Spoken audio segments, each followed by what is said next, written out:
It's all been about oil's collapse and the eventual rebound back into positive territory. Our next guest thinks this is only the beginning though. Of course, storage still hard to find for oil. We've already seen oil taking a bit of a hit in Asia trade. Peter McGuire from XM joins us here at Barangaroo Studios. Peter, pleasure to have you on the program today.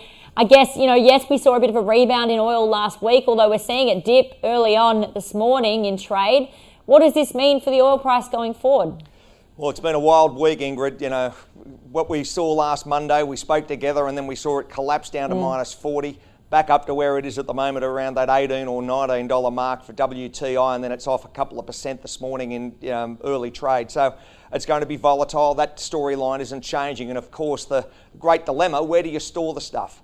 Storage is at maximum capacity pretty much across the world. Every tanker's full. So that's the issue, and I think it might play out again on 19th of May where we see the contract, the futures contract expire, and I think we could see a rerun. So what will put an end to that? Is it simply just finding more storage or demand increasing eventually as the shutdowns come to an end? Well, you need more consumption naturally, and that's the story that, it doesn't go away from oil. But the other side, of course, it's pretty hard to build as far as more ships in a short run or, of course, increase storage capacity. So they need to produce less. That's the simple matter, and who's going to take the front of that? You've got rig count down, I think, the best part of 40% in the US on that shale side.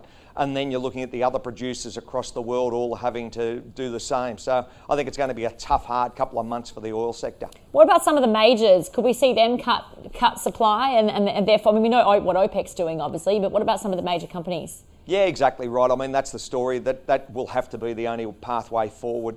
Less production and how quickly they can do that. That's the great dilemma. And then you've got the traders on the other side that, can really ramp pricing from futures and options derivative traders, and you've got the speculators out there that just hammer the market, and that's been very evident over the last matter of weeks. There have been big profits made, and of course some of the commercials have taken pretty heavy hits. So I guess when you look at oil going forward, Peter, what are you expecting over coming weeks? Do you expect for the June contract, as we start to get closer to expiry, a similar move than what we saw in the May contract? Well, Ingrid, I spoke to you last week and it was $16 and I said it'd be interesting to see if it gets into single figures, but I tell you what, now, having gone into negative and gone down $40, that gives some sort of indication that anything can happen.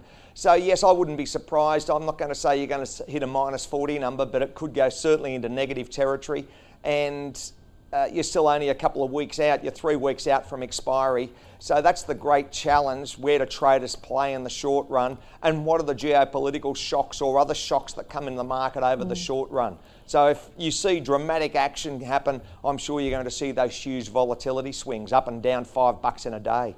What do you think it takes for demand, or when demand may normalise? Once you start to see lockdowns lifted and the shutdowns lifted and things gradually start to reopen, will demand quickly follow, or do you think it'll be a longer process until demand comes back online? Look, that's a hard one. It just depends on, you're looking at all the transportation sectors, and you look at the buses in Sydney. I catch buses to Barangaroo to see you this morning, and I'm the only person on the bus from Coogee. So that gives an indication that the buses are still there, trains, everything runs, but the other side of it is, do you see the consumption patterns? So are people going to change their habits and work from home globally? Are people going to be scared to say, well, I don't want to go into lifts and all this sort of stuff, and as far as interaction with other people? And that seems to be the unknown sector as far as quick take-up.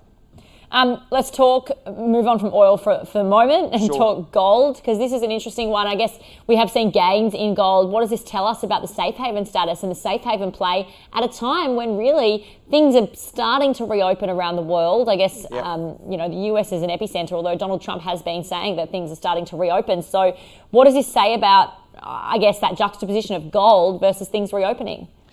Well, I think that there's just such a large attraction to it from, the anti-risk guys, and of course where that US dollar plays at the moment, there seems to be further upside. Everyone's, many analysts are saying that 1,800 to 2,000 number is very achievable in 2020.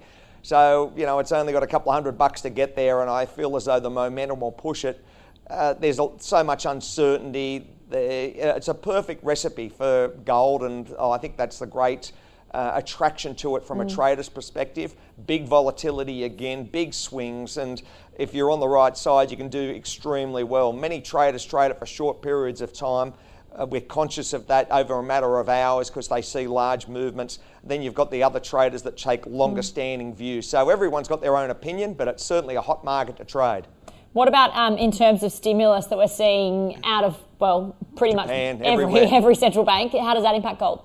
Well, we're going to have a very interesting week. We've got the Fed this week, we've got BoJ, and we've got the ECB. How do you go forward? I mean, you've got negative rates, so you'll have to look at, what they can do as far as spending, how they can stimulate economies, and that really plays very favourably for the gold sector. So that precious metal, I feel as though that there's so much attraction, so much news that can come out that can really impact, from PMIs to retail sales to GDP numbers to unemployment. You've got the Fed coming out on Friday, Ingrid. That's going to be one hell of a number. Non-farm payrolls. I think that's really the game breaker this week, and that could put, 30, 50, $100 on gold in the short run. Do you think that's mainly priced in, though? I mean, in terms of payrolls?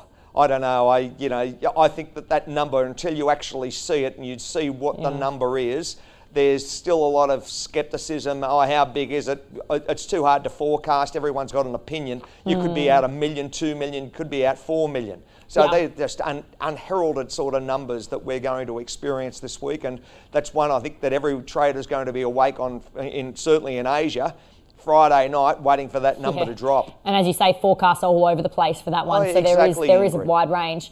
Yeah. What about the US dollar then playing into all this, Peter? Well, if you're looking at the dollar, that's back through that US dollar index, a great barometer, Ingrid. It's back through triple digits at 100.5. I think there's probably further, move to the upside there, probably 101 in the short run. It's been very range bound. If you're looking at it over the last matter of a couple of months, 98 to 101.50. So anywhere between that, it seems to oscillate. At the moment, it seems to be upward, and that can turn on a heartbeat. So let's just wait and see what happens. It's a hard one to call, Ingrid.